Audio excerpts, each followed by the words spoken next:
a la clase de sí. Hoy vamos a hablar de antianquinosos. Entonces vamos a prestar atención, ¿no? ¿Me escuchan, no? Ya.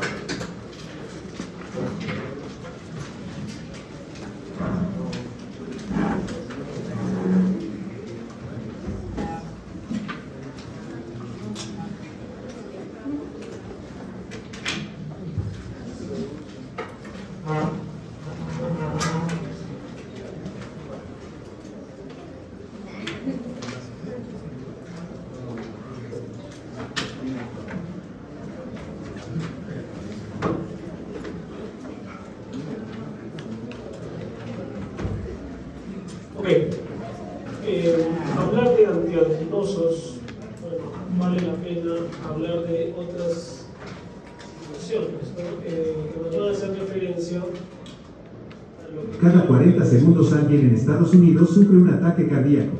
Esto es lo que puede hacer para ayudar si sospecha que alguien está sufriendo un ataque cardíaco.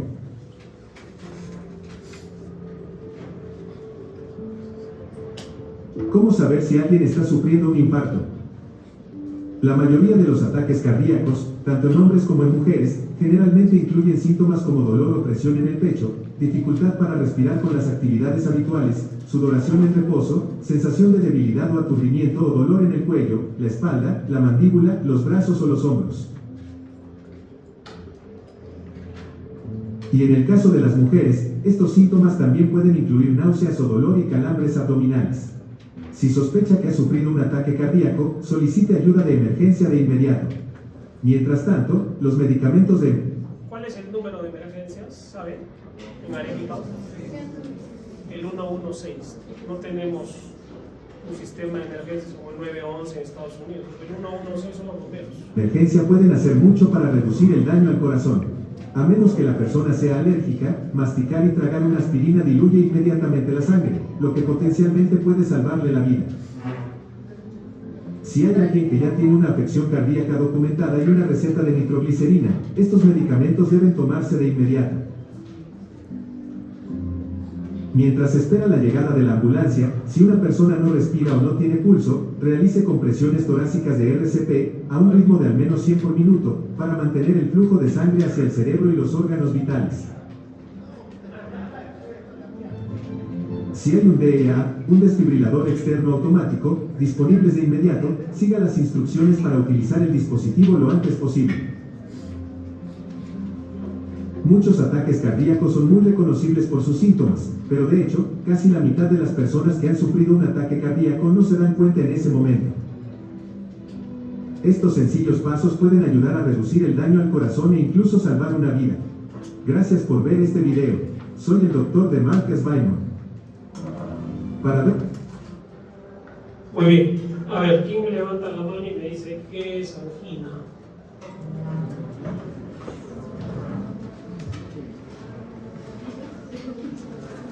¿Qué es angina?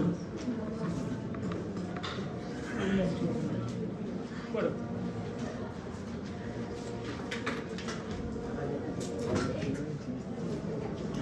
La angina es un dolor que se presenta por una isquemia miocardial.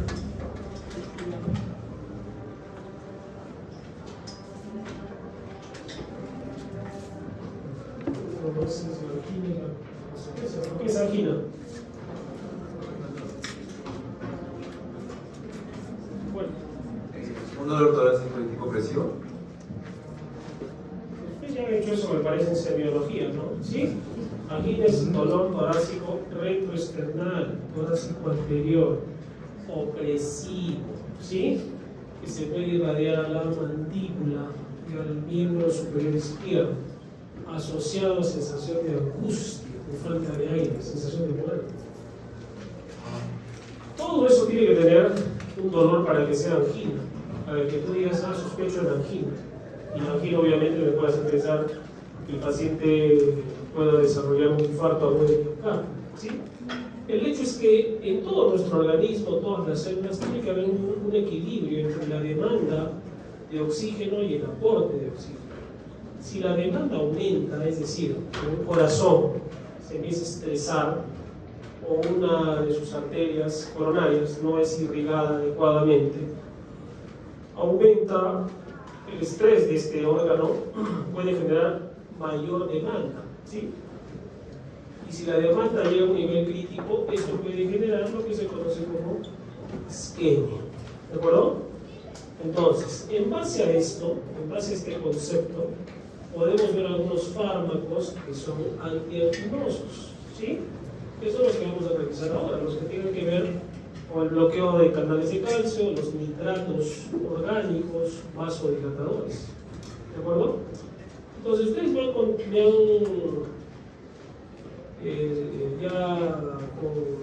respondido con la pregunta que les dije que es angina, así ya sabemos qué es, ¿no? Ahora, ¿qué entienden por isquemia? ¿Qué es isquemia? Isquemia es cuando Ya está en el tercer año. pasa, la sangre, cuando no pasa, por ejemplo, la sangre por el cerebro correctamente. ¿El cerebro? Sí.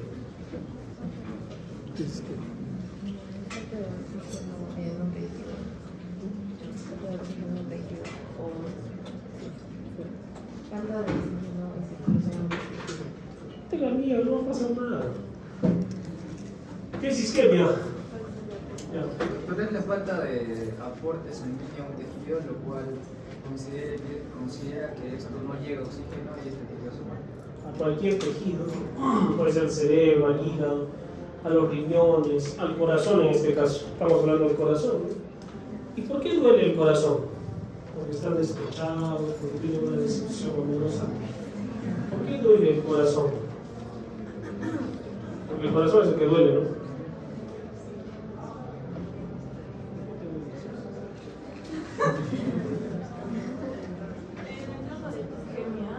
Porque disminuye la irrigación y eso hace que no pase el flujo sanguíneo y eso puede llevar a necrosis, pérdida de la función del órgano, del tejido. Ok, lo que pasa es que como no hay aporte de oxígeno al tejido cardíaco, se genera un ambiente anaerobio y eso hace producir ácido láctico. Es decir, se produce ese estado de anaerobiosis lleva a acidosis por la presencia de ácido láctico. Y este estimula a receptores o a terminaciones nerviosas sensibles al cambio de pH en el corazón. Y eso genera dolor. ¿De acuerdo? Eso genera dolor. ¿Qué es un síndrome coronario? Como su nombre lo dice, ¿no? Todo lo que se derive de una alteración a nivel de las arterias coronarias. ¿Cuáles son las arterias coronarias? Derecha, izquierda, ¿no? Y de ahí se dividen en ramas, ¿no? La descendente anterior, la descendente posterior, la circunfleja. ¿Se acuerdan de eso? Creo que les hablo, creo de eso y están... ¿Se acuerdan? Anatomía. Todos han pasado anatomía, ¿no es cierto? ¿Y qué sería entonces un infarto agudo de miocardio? Es ya la consecuencia de una isquemia tan seguida, ya, o sea, no recupera el flujo sanguíneo hacia el órgano, hacia el corazón en este caso, y se necrosa, muere ese tejido. Y ese tejido muerto ya no se va a recuperar. Por eso, hoy día vamos a hablar de antianginosos que tiene que ver con lo primero, ¿no? No vamos a hablar de tratamiento del infarto, protocolo de infarto agudo de miocardio, pues eso es otra cosa. Trombolisis, cateterismo cardíaco, ya eso era cuando sean más grandes. Ahora vamos a hablar de los fármacos antianginosos. Entonces, si yo les digo que el infarto agudo de miocardio es igual, infarto agudo de miocardio es igual a muerte, ¿qué tendríamos que hacer? ¿Cuál sería la principal indicación? Prevención. Hay que prevenir. Entonces, ¿cómo prevenimos un infarto, un heart attack? Yo te pregunté. ¿Cuándo vas a pagar? Bueno, básicamente lo más básico sería cuidar el estilo de vida, una dieta baja en grasa, saludable, baja en sodio, hacer ejercicio y ya hablando específicamente creo que depende de los factores del paciente podremos utilizar los IECAS o incluso antiagregantes como el hidrogel o... Entonces siempre la prevención, ¿no? Estilo de vida, alimentación, hacer deporte, no fumar. El tabaco es uno de los principales tóxicos para el corazón, no solo para el corazón. Identificar algunas patologías como hipertensión arterial, diabetes mellitus, ¿no? Tratarlas, la obesidad, el sedentarismo, ¿no? Van en contra del corazón. Y cuando hablamos de infarto, se dice Braunwald, decía Braunwald es el padre de Eugene Braunwald, ¿no escuchado de él? Braunwald tiene un libro que se llama Braunwald, el libro de Braunwald de cardiología, es un tratado. Y él dice que tiempo es corazón. O sea, cuando el corazón se empieza a infartar, solo tenemos entre 3 a máximo 6 horas para reperfundir esa arteria. De lo contrario, ese tejido va a morir y ese paciente no le va a ir bien. Muy bien, con esto entendemos ya que es una cardiopatía isquémica, entonces va a haber es una enfermedad que afecta al corazón con un desequilibrio entre el aporte de oxígeno, lo que le llega en la sangre, y la demanda. ¿Qué situación aumentaría la demanda? Una situación de estrés, como lo que hemos dicho, ¿no? Se tapa una arteria, aumenta la demanda de oxígeno. Una forma fisiológica que aumente la demanda, que haga el ejercicio. El corazón empieza a latir más rápido, porque hay mayor demanda de oxígeno, por ejemplo, ¿no? Evidentemente la principal etiología es la obstrucción por ateroesclerosis. ¿Qué es ateroesclerosis? No arterioesclerosis, no ateroesclerosis. ¿Qué es? ¿Qué es un ateroma? Tú, el último de la pared. ¿Qué es un ateroma?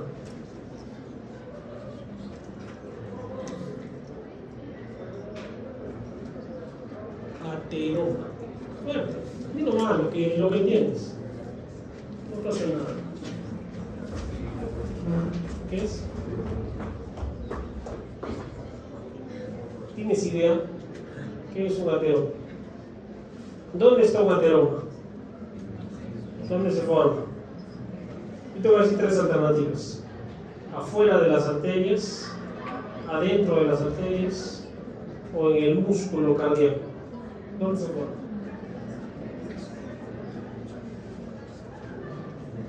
¿Dónde? Adentro de las arterias, ¿no?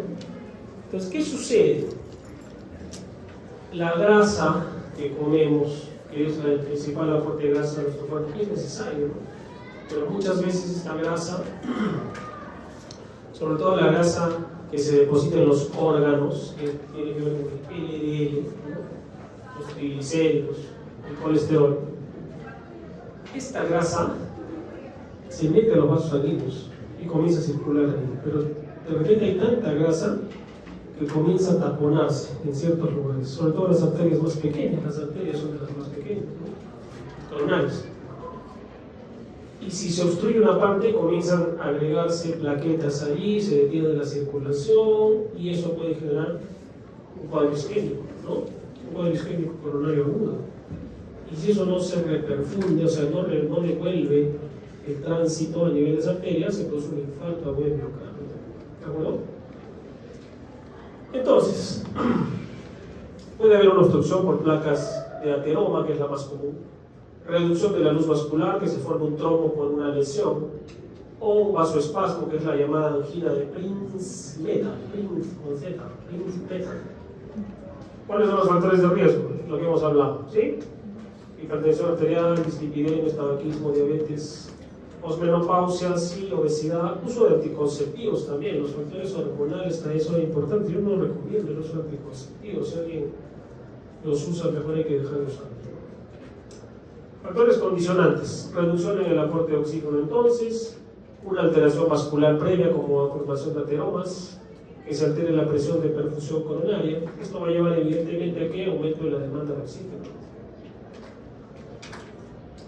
Si hay infarto, vamos a repetir, hay destrucción, hay muerte. Y lo peor, ¿no? Se puede producir lo que se llama muerte súbita cardíaca. Es decir, el paciente ha visto, ¿no?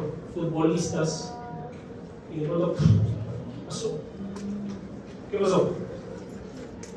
Su sé que el ejercicio no es que esté cuestionado, o sea, es bueno hacer ejercicio. El problema es que el corazón también es un músculo. Cuando uno hace ejercicio, sobre todo de competencia, el corazón también se hipertrofia y puede generar arritmias cardíacas y aumenta también su demanda, porque es más grande, está más musculoso el corazón. En situaciones de ejercicio extremo podría producirse dos cosas: una arritmia cardíaca mortal o un infarto de miocardio. ¿Ha pasado eso? Claro, cada rato han visto ustedes, futbolistas, atletas, ¿no? Entonces es un tema también cuestionable, pero tampoco no vamos a decir que no hagas ejercicio, ¿no? O sea, no hagas ejercicio porque te va a dar un infarto. No es así, ¿no? La angina entonces es el síntoma más frecuente de la isquemia cardíaca. A este punto entonces ya sabemos que es una angina, ¿sí? Ya sabemos por qué se produce, ya sabemos por qué duele. ¿Qué tipos hay? 3 tipos principales. La angina estática. La mayoría de pacientes que empiezan, si no todos, empiezan así.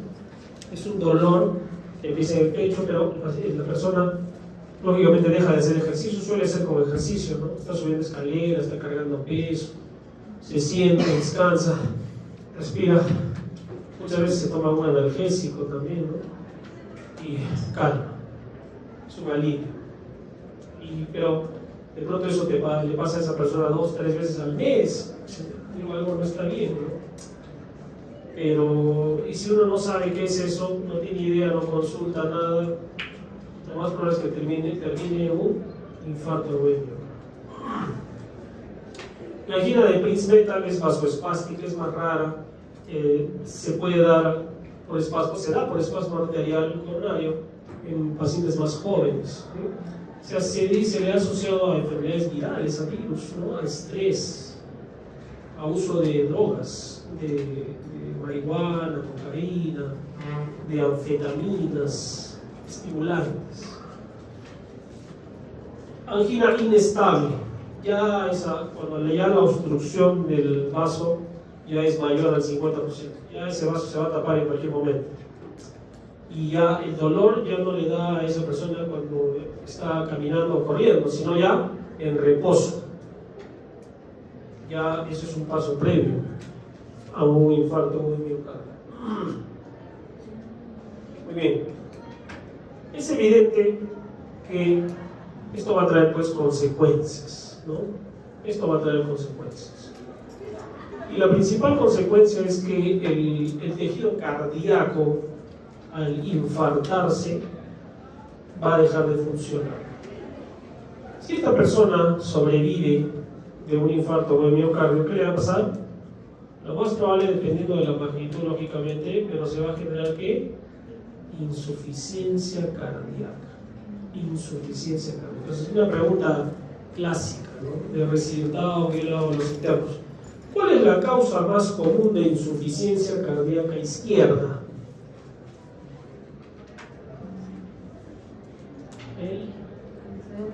El infarto.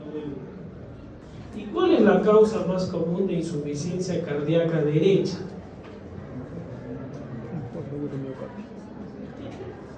La izquierda.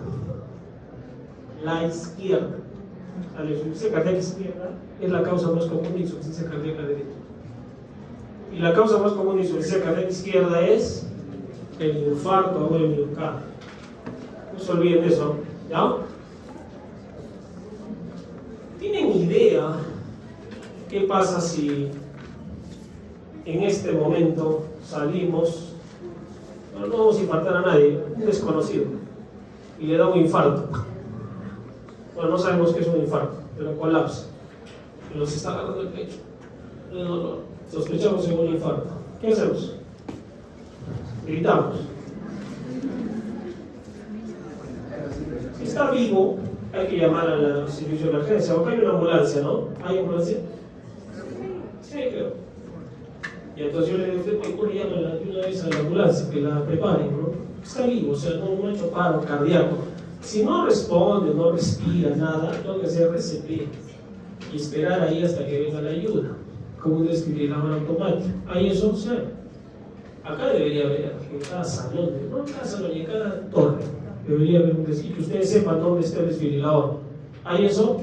No. Lo hemos pedido hace tiempo, que están escuchando, hermana, a votar. Sí, sí hemos pedido. Que el costo, que es que costoso. Entonces, no hay. ¿Hasta cuándo?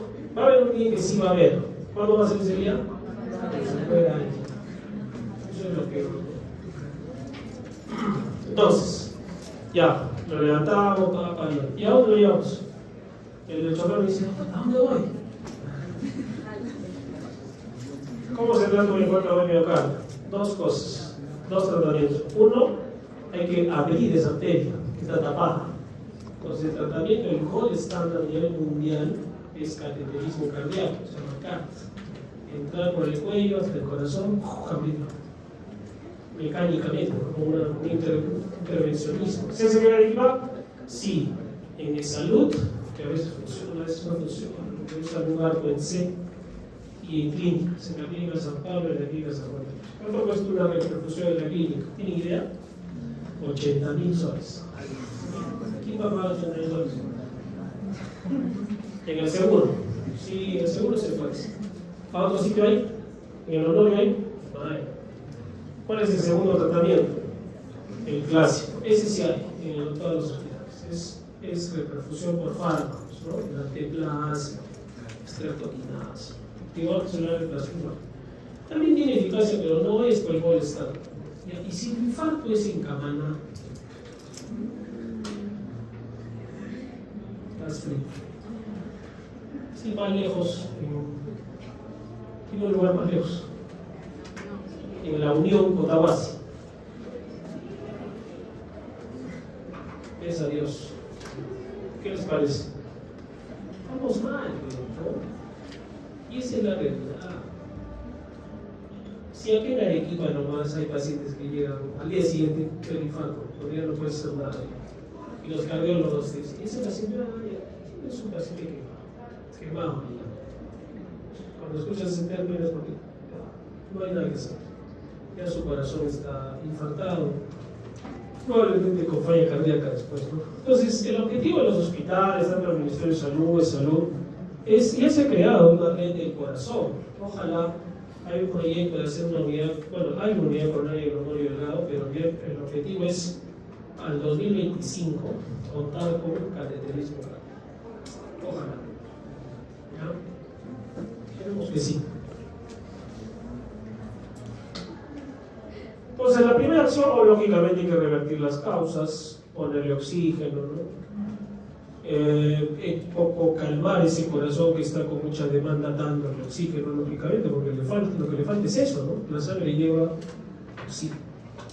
¿Cuál es el tratamiento farmacológico entonces de este paciente? Recién vamos a entrar a farmacología.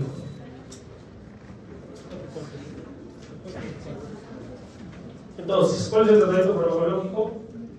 Vamos a usar parte del tratamiento farmacológico de lo que hemos hablado. En algún momento sí vamos a usar, vamos a estudiar trombolíticos, antiagregantes plaquetarios, anticoagulantes. Pero en esta semana vamos a tratar netamente de los antianginosos, o sea que van a calmar ¿qué? La angina, ¿de acuerdo? Lógicamente esto tiene que ir de la mano con que el paciente, si es diabético hay que ver la diabetes, si es hipertenso tratar de hipertensión, ¿no? Cambio de estilo de vida, etcétera, etcétera. Vamos a revisar los nitratos, los antagonistas de canales de calcio y los beta-bloqueadores. Esto ya los hemos estudiado, ¿se acuerdan? ¿Se acuerdan o no se acuerdan? A ver, díganme un beta-bloqueador selectivo cardíaco.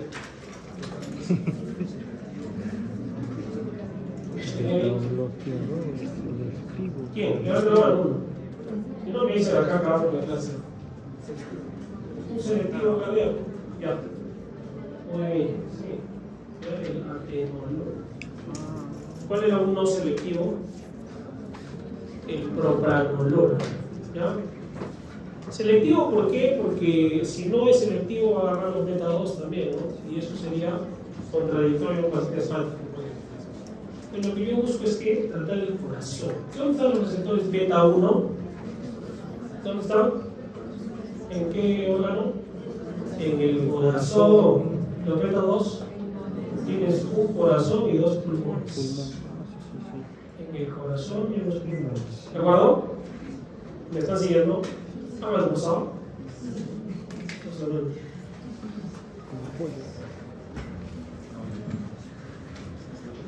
Ya, eso vamos a estudiar. Entonces, todos los antialginosos como objetivo van a tener que ¿cuál? Mejorar el equilibrio, equilibrar ¿qué? El aporte con la demanda. Ese es el objetivo. ¿Sí? Ese es el aporte con la demanda. Si hay mucha demanda, lógicamente ese órgano va a sufrir con más, ¿no? Pero yo tengo que disminuir y tratar de equilibrar esa demanda y mejorar el aporte. ¿Qué proporcionan entonces? Tratamiento sintomático, claro, pues te voy a calmar con el dolor, ¿no? No voy a usar un antiinflamatorio no esteroideo, ¿no? ¿Sí? Sino más bien hay que tratar que el cuadro que está presentando el paciente, tengo que abrir esa zona que se está esclavizando. Tratamiento terapéutico, claro, lo voy a tratar al paciente. Y reducción de la muerte súbita. Es decir, van a tener una función importante en el paciente que tiene sobre todo factores de riesgo, que ya tuvo un dolor sospechoso, ¿no? O que ya llegó por emergencia, o peor, que tuvo un infarto antes, ¿no?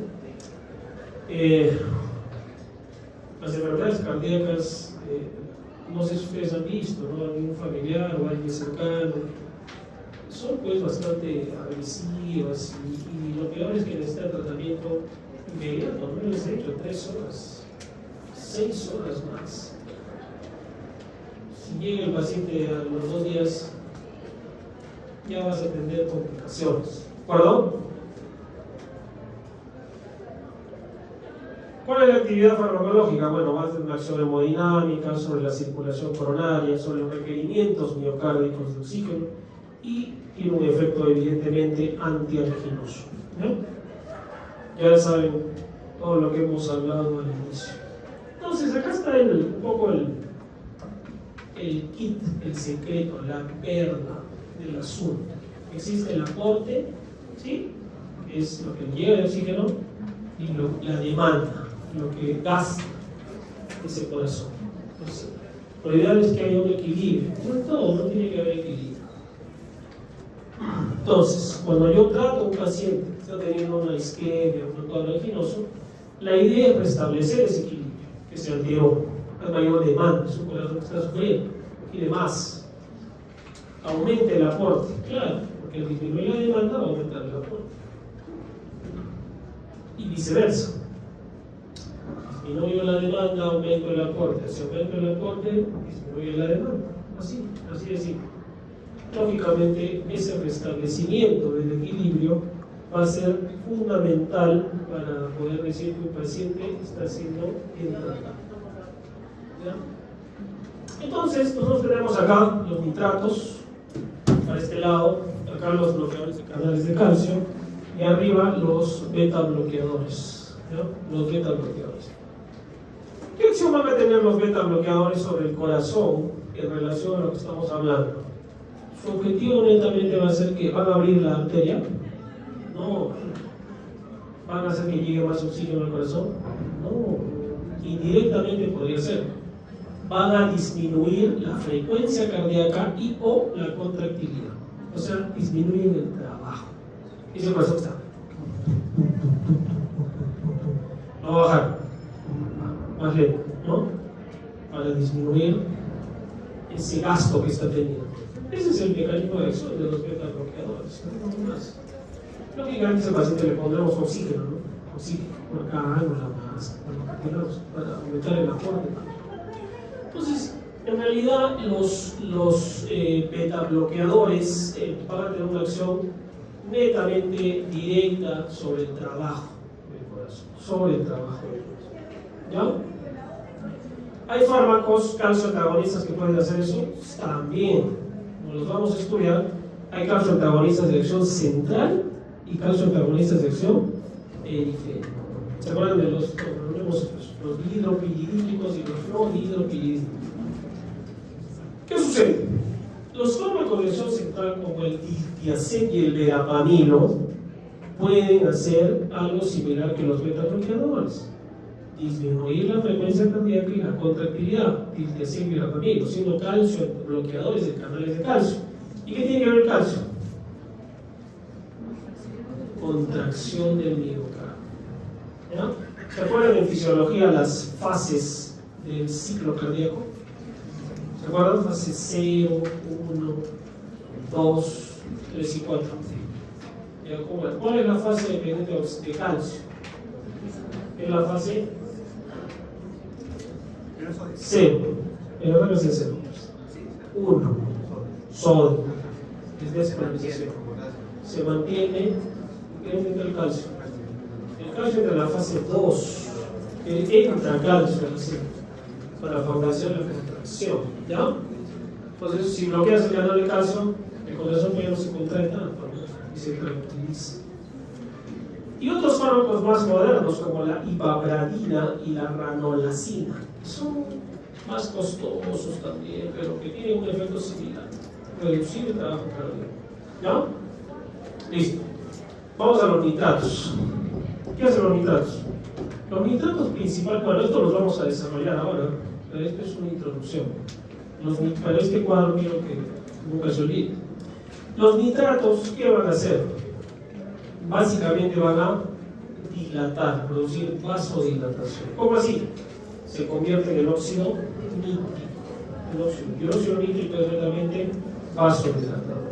¿Ya? Vasodilatador. Además, ¿qué van a hacer? Disminuir la precarga. ¿Qué es precarga? ¿Qué es precarga? Precarga es la cantidad de sangre que llega al corazón. ¿Y qué es poscarga? Es la resistencia con la que tiene que luchar el corazón para bombear la sangre. ¿Quién puede disminuir la precarga? Los nitratos, hemos dicho. ¿Quién más? Dígame otro fármaco.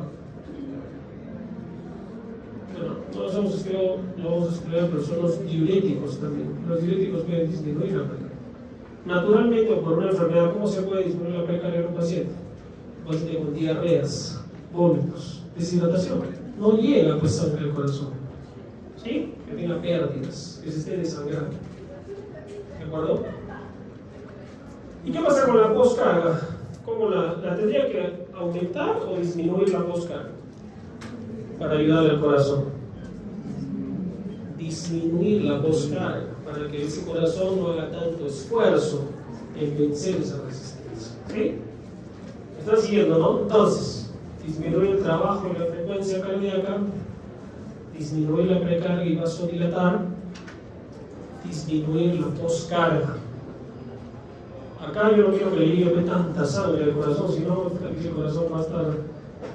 O sea, encima que está cansado, le das más sangre, más trabajo. Y si tiene mucha resistencia, tampoco no es bueno. Entonces, disminuye la poscarga ¿con qué? Con fármacos, bloqueadores de canales de calcio periféricos como el nifedipino. Los nitratos también pueden hacer eso. El tiltiazem y el verapamilo también. Así es que tenemos, como ven, una diversidad de fármacos para ser utilizados en un paciente con patología isquémica coronaria. ¿De acuerdo?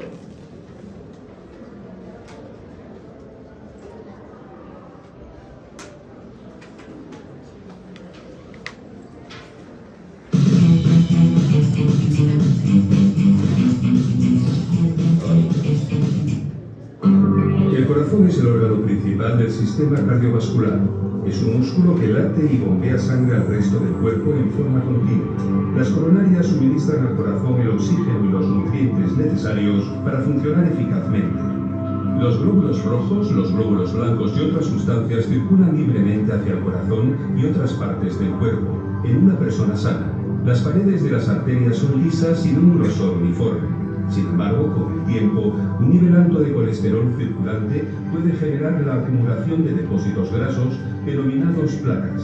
A medida que la placa se deposita, la arteria se endurece, se estrecha y pierde flexibilidad. Esto causa una enfermedad denominada aterosclerosis. Cuando la aterosclerosis se desarrolla en las coronarias, la enfermedad se denomina enfermedad coronaria o CAD. Si la irrigación sanguínea se interrumpe seriamente, puede provocar un infarto de miocardio. Infarto de miocardio, o MI, es otro término con el que se denomina el ataque cardíaco. Si la obstrucción de una coronaria supera el 90%, el riesgo de padecer un ataque cardíaco aumenta, y es prácticamente un hecho cuando la placa obstruye completamente la arteria. Otra forma en que la CAD puede incrementar el riesgo de un MI es al desarrollar un coágulo. Frecuentemente se puede producir una fisura en el lugar donde se deposita la placa. Cuando esto ocurre, la sangre puede coagularse o coaglutinarse en el lugar de la fisura, o bien puede desarrollarse un coágulo denominado trombo, capaz de crecer hasta obstruir completamente la irrigación sanguínea. El alcance del daño producido por un MI depende de la gravedad y la ubicación de la obstrucción y la rapidez con la que se reciba el tratamiento médico. Afortunadamente, existen diversas maneras de prevenir la aterosclerosis y disminuir el riesgo de ataque cardíaco. El corazón es el órgano principal del sistema cardiovascular. Muy bien, entonces ya está claro, ¿sí? ¿Qué es una angina? ¿Qué es una isquemia? ¿Qué es un síndrome coronario agudo? ¿Qué es un infarto agudo de miocardio? Todos son parte de la misma enfermedad al final, ¿no? Como que es la evolución natural, si es que no hacemos nada. Cuando nosotros o ustedes hoy tengan la posibilidad ya de avanzar en medicina, no lo va a abrir.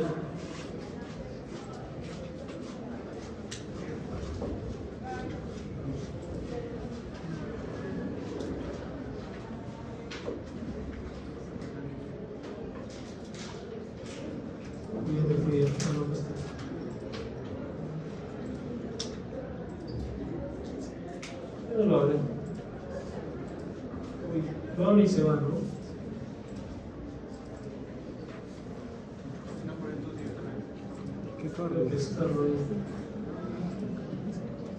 Bueno, ¿han escuchado ustedes qué es el ACLS? ¿Tienen idea? El ACLS es el soporte avanzado de vida. Y eso lo difunde la Asociación Americana del Corazón. ¿Ya? Vamos a ver un código. At the American Heart Association, life is why. Life is why we are dedicated to the life-saving cause of training in CPR, first aid, and emergency cardiovascular care. And that's why we've created the new HeartCode Advanced Cardiovascular Life Support Blended Learning Course. HeartCode ACLS delivers clinically relevant content for experienced healthcare providers across systems of care. This blended learning course combines online and hands-on training to deliver a standardized approach to quality patient care and to improve outcomes. Today's HeartCode ACLS course is based on the science in the 2015 AHA guidelines for CPR and ECC. And in fact, it was developed under the guidance of the expert clinicians who established those guidelines. The course covers a wide range of advanced topics, from resuscitation through post-cardiac. Entonces la AHA lo que da son cursos. Ustedes acá tienen un área de circulación, acá ni la conocen, ¿no? Se han dicho que no saben dónde está. Entonces tenemos que ir un poco ir marino para poder entender lo que es resucitación, sobre todo ir un poquito más allá. ¿Hacen un curso al respecto? Sí. Entonces existe el soporte básico de vida que tiene que ver con la alimentación básica y la avanzada que es con fármacos, ¿no? El 70-80% de reanimación es en el tema que estamos hablando, ¿de acuerdo? ¿Qué vamos a hacer mañana?